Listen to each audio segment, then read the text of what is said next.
প্রতি বছর খেজুরের কাঁচা রস পান করে নিপা ভাইরাসে আক্রান্ত হন অনেকেই, তাই এই বিষয়ে থাকতে হবে সতর্ক। আরো জানাতে কুষ্টিয়া থেকে যুক্ত হচ্ছেন সহকর্মী মাহতাব উদ্দিন লালন। মাহতাব, কুষ্টিয়ায় এবার কি কেউ নিপা ভাইরাসে আক্রান্ত হয়েছেন, আর এই বিষয়ে সচেতনতা বাড়াতে কি কি পদক্ষেপ রয়েছে জানাবেন।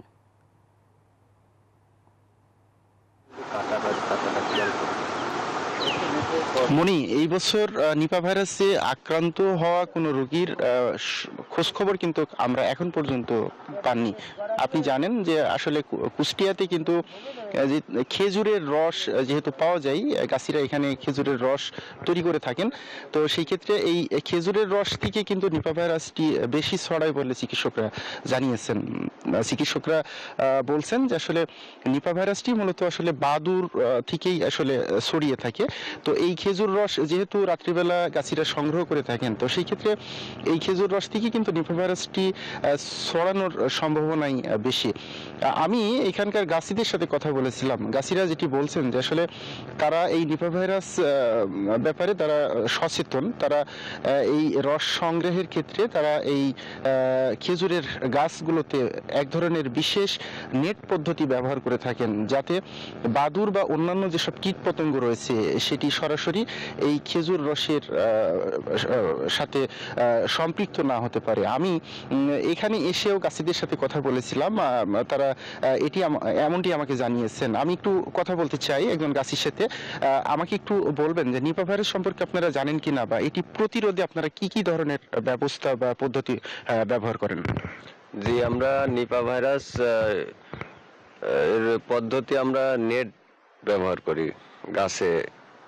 যেই রসগুলো আমরা কাঁচা রসগুলো মানুষকে খাওয়াই, প্রত্যেকটা গাছ নেট দিয়ে সুন্দর করে আমরা ঢেকে রাখি।